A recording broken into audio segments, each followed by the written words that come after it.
Аз, буки. Веди. Глаголи. Добро. Ест. Живете. Земля. И йота. Како. Люди. Мислите. Наш. Он. Покой. Рци. Слово. Твърдо. Ук. Ферт. Хаци. Чер. Ша. Щав.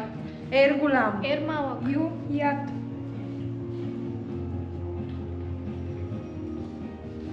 Днес е необикновен ден, денят, в който почитаме делото на двамата велики българи Кирил и Методий. Те не покоряваха с меч, а с перо, с слово и просвета, с вяра, с силата на знанието. Родени в славянския град Солун, братята произхождали от благородно българско семейство. От ранни години показали изключителна мъдрост, обич към Бога и стремеж към знание.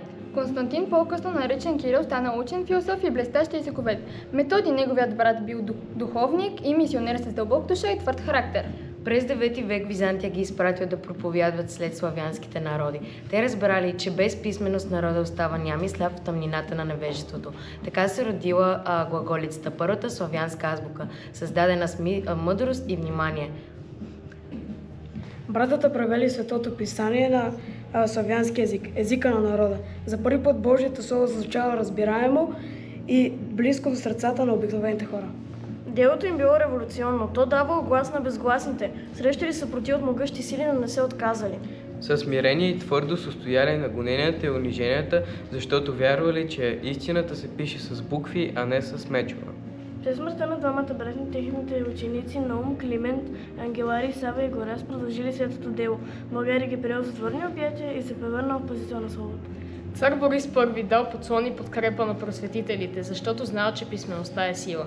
През София Охрид те създали училища, в които били възпитани поколения учени, книжовници и духовници. От глаголицата се родила кирилицата, по-лесна, по-устойчива, създадена именно тук в България.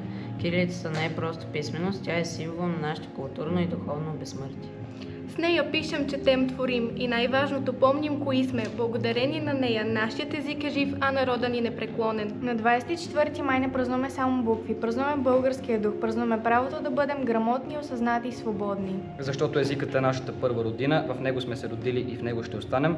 Делото на Кирил и Методий живее в училището, в книгата, в сърцето на всяко дете.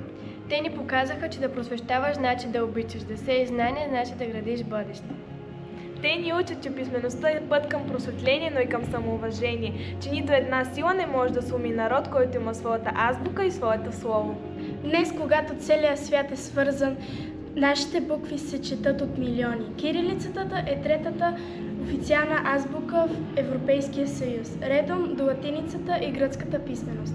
Тя носи история, идентичност и чест и е нашият принос към световната култура, защото ние сме потомци на просветители, не на завоеватели.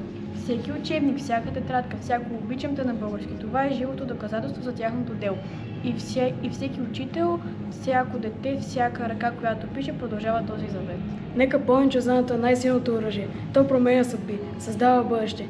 И нека се гордеем, че сме деца на народ, създал писменост на цял един свят. Във всеки 24 май се крият векове благодарност, във всяка буква, къщи е безсмъртие.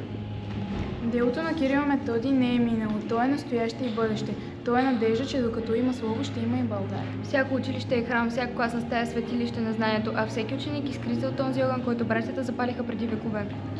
Нека бъдем достойни носители на тяхното дело, да обичаме езика си, да пазим писмеността си, да търсим мъдростта.